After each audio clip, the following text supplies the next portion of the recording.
the consequences, if any of this is true, if just one case is true, are so huge that it would be the biggest revelation in the human experience. We would have to rethink everything we think we know about ourselves, our place in the cosmos. And it is scary. UFOs are one of the great unexplained mysteries of human existence, and yet the idea of them is so controversial and so divisive, it's almost taboo to even talk about them. Well, in this series, we're going there, and we're going deep. I don't know. Oh my gosh, dude. Wow, look at it fly. It's a UFO. Yeah. My name is Stephen Greenstreet. I'm a journalist with the New York Post. Over the next few episodes, we're going to examine the UFO phenomenon from every possible angle, including video evidence. What is it? It's some kind of light. No, it's not. No. Witness accounts, I saw this up close and personal. and scientific analysis, It almost suggests a new physics. all with the hope of gaining a better understanding of just what the heck these things are. Investigation going on as we speak to find out what this is. Are they man-made or are they alien? Don't get him too close to me, please. That's the loaded question we'll keep returning to in this series, but for all you skeptics watching, by the end of this episode, I guarantee you're going to be convinced something is out there. Because even if you don't believe in UFOs, our government definitely does. We want the United States government to stop perpetuating the myth that all UFOs can be explained away in down-to-earth and conventional terms. Welcome to the Basement Office.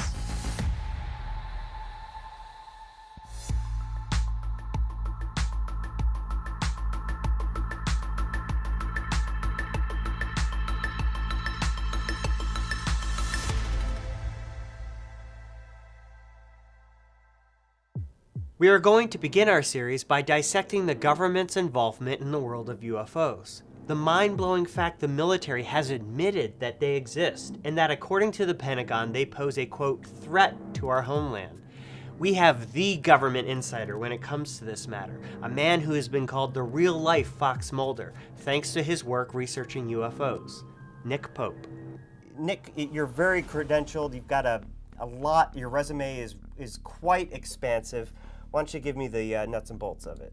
I worked for the British government for 21 years at the Ministry of Defence, and for much of the early 90s, I ran the UK's UFO program. So my job was to research and investigate the phenomenon and come to a judgment about whether there was evidence of any threat to the defence of the UK or anything of more general scientific interest. So you've outlined everything you did in the UK investigating UFOs. Does the US government have a similar program? Yes, the US started in the UFO game in 1947, and they had then 3 programs under the name Sign, Grudge, and Blue Book. Blue Book was the most famous, long-running one. It was essentially the same thing. Research and investigate the phenomenon, see if there's a threat.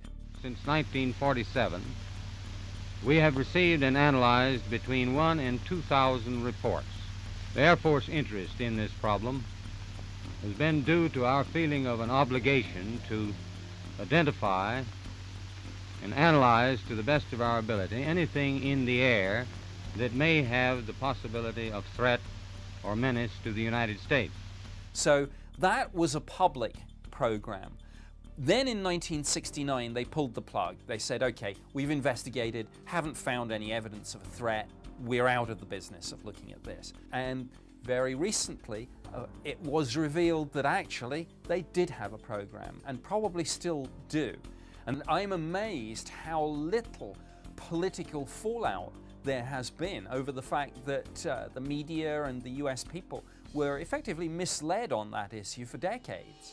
The truth came out in December of 2017 when the New York Times published a bombshell story revealing the existence of a secret Pentagon program to investigate UFOs called ATIP, or Advanced Aerospace Threat Identification Program. Here's what the Pentagon told me the mission was. The ATIP program did pursue research and investigation into unidentified aerial phenomena. The Department of Defense is always concerned about maintaining positive identification of all aircraft in our operating environment, as well as identifying any foreign capability that may be a threat to the homeland. The department will continue to investigate through normal procedures reports of unidentified aircraft encountered by U.S. military aviators in order to ensure defense of the homeland and protection against strategic surprise by our nation's adversaries. Back in 2017, when the New York Times published their report, they also released a number of videos revealing Navy encounters with UFOs. In an exclusive statement to the Post, the Pentagon told me these videos were, quote, for research and analysis purposes by U.S. government agencies and industry partners, and not for general public release. So the general public was never supposed to see these videos. One of these three took place off the coast of San Diego in 2004, involving the USS Nimitz and two of its F-18 Navy fighter jets. This is the footage that was captured. They see this tic-tac object, which you're seeing here in this footage, and the pilot said it was at least as long as his plane, so about 40 feet. So the thing you're looking at is about 40 feet long.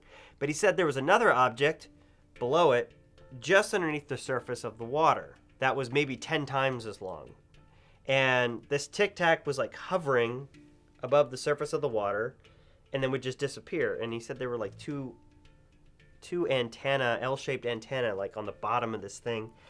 Now, while the footage itself, alone without context, offers nothing mind-blowing, the story behind what you're looking at is. Why should I be worried or dig deeper into the Nimitz footage? You don't know what you're looking at, but that, in a sense, is the point of the story.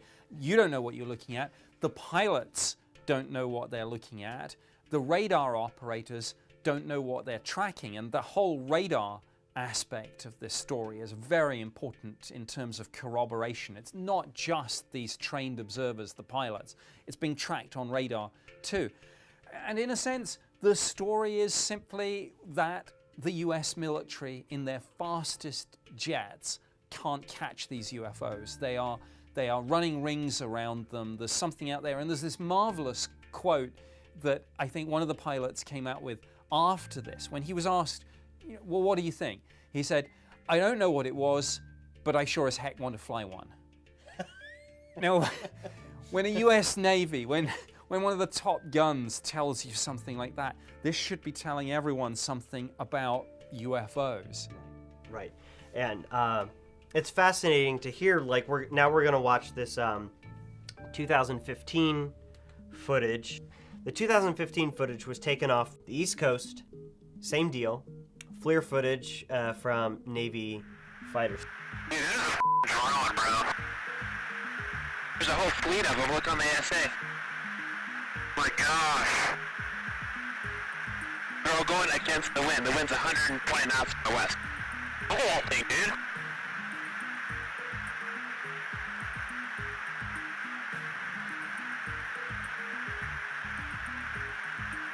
That's not our LNS though, is it? It's not. That is the LNS, dude. Well, if there's like... Look at that thing. It's rotating. Guys, what blows my mind is, again, people whose full-time jobs are to defend this country, to take to the air, identify threats, know when they're there, and to take them out. They see these things and they're like, wait, what do we do?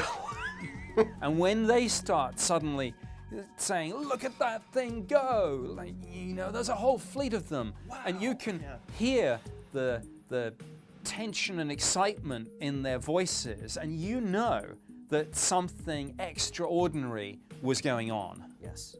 And the last clip we're going to play is the third of these three videos that were released. It's called the Go Fast UFO, where these pilots observe an extremely fast-moving object and are able to actually hone in on it. Their cameras are actually able to lock on this object, and you hear it in their voice. In fact, I'm going to turn it down because they get so loud. There it is. They're trying to lock in on it. This thing's moving. Echo 6-1, Tango, Apollo, J. There's troubleshooting as soon as Did you box moving target? No, I took an auto track. Oh, okay. Oh my gosh, dude. Wow, look at it fly! They're watching this thing zip so fast and they're like, look at that thing moving. These are guys that move for a living. These are guys that do fly for a living. And they're blown away. Exactly. When you fly thousands of miles an hour, you don't get excited about that kind of thing unless it's orders of magnitude beyond it. And clearly they were seeing and experiencing something they'd never come across before. Apparently, these clips are just the tip of the iceberg when it comes to naval encounters with UFOs. In fact, pilots have experienced so many sightings that in recent weeks, brass has been forced to implement an official reporting protocol. But it turns out, UFOs aren't just a Navy problem. I spoke with John Greenwald, who runs the Black Vault, a site dedicated to unearthing government secrets by using the Freedom of Information Act. And he discovered that the Air Force is also dealing with UFO sightings. There's an Air Force manual that was called 10-206. It was undeniable proof that the Air Force was mandating their personnel officers to report UFOs. And so I traced the lineage of that particular document all the way through where the UFO reports had gone and so on. I am comfortable saying that there were UFO procedures, and obviously they're there for a reason to investigate. And what I did through the Freedom of Information Act was not only discover that document, but throughout the years see that they were actively updating it. Now, why is this important? Well, because you can easily argue if something is not updated, that it's potentially a manual, a procedure, something on the books that they forgot about, that they don't care about. But they were actively updating it. And UFOs, specifically in Chapter 5 of this manual, never came out. What that tells me, I mean, if UFOs were bunk, if UFOs didn't exist, if UFOs weren't anything that the military should be concerned about, it wouldn't be in a manual for the Air Force, right? That's right. Bigfoot's not in the U.S. Air Force manual, is it? No. You know, the Yeti isn't. Ghosts aren't in the U.S. Air Force manual. UFOs are. Do UFOs exist, John? Yeah, absolutely. So the Navy is not alone in encountering UFOs. The Air Force literally has it in their manual. We have video evidence of this. This is a video clip from Nellis Air Force Base, which is very close to actually Area 51 out in Nevada, of a round saucer-looking object flying about. And the military folks viewing this and observing this are commenting on it. What the heck is this thing? Do we have anything out? What's going on? I don't know. And of course, this being close to Area 51 could be anything. But the fact that these guys on base have no idea. This is where it gets interesting to me. Now, I don't buy into many of the conspiracy theories about this, most of which say, well, it's probably some secret military program. These are the people that run the secret military programs, and when they're the ones having the discussion saying, hey, we've got this weird thing, then it should be a wake-up call for everyone. And military personnel are not the only pilots encountering UFOs. We're actually going to listen to audio, FAA audio, of commercial airliners having close encounters. This first one takes place off the coast of Oregon in 2017. You know that target south of the boundary there, that 0027 code moving very fast at 37,000? Oh, look at that thing. Yeah, that's crazy. Huh. And you don't have anything on him, huh? I got nothing. Well, look. Yeah, for United 612, it's just a white speck out there. I mean, we can see it, but there's no identification on it, just that it's there. Where this guy ended up, we don't know. Oh, so we still don't know. No. The fighters scrambled. They went out looking around a little bit, but we lost anybody having sight of the aircraft. Wow, that's weird. It's really weird, yeah. Well, this is typical of, I guess, the sort of case that interests me. A UFO where you're having this discussion, and it's not some friend of a friend story. We have the recordings. And for the skeptics who say that no one takes UFOs seriously, They scrambled military jets to try and intercept this thing and get a look at it. And wait, what does it tell you when an F-16 can't catch something? Right. Then clearly it goes back to the point, speed and maneuverability. These UFOs, whatever they are, run rings around our best air defense fighters. From your lofty position at the Ministry of Defense investigating UFOs, what are some of the mind-blowing realities about these observed objects? Well, I think it's the speeds and the maneuvers. I've sat down and spoken to Air Force pilots, commercial pilots, radar operators, who have told me about visual sightings and radar tracking of objects, performing speeds and maneuvers that we simply can't match. I mean, not just, it's a little bit faster than us, because then you could say, well, maybe it's just next generation stealth fighter, but orders of magnitude above and beyond anything we can do. The idea that an object can hover, a huge object, you need an incredible amount of energy to keep something hovering like that. Some of these UFO reports, credible reports, pilots, military personnel, police officers, talk about objects the size of a football field, the size of an aircraft carrier. No sound. No sound. They don't break the sound barrier. Yep. They're going Mach 2, 3, 4 to 10. No sound barrier. Boom. No sonic booms.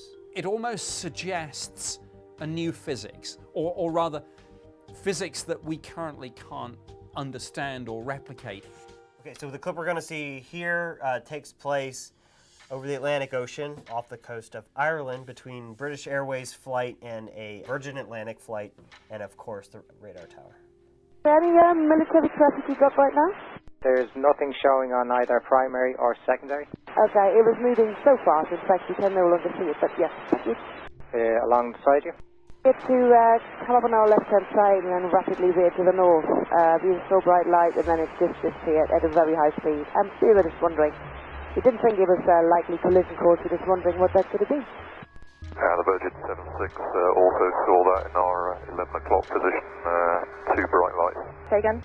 Virgin 76. I saw two bright lights, 11 o'clock, seem to back over to the right and then climb away at speed, at least from our perspective.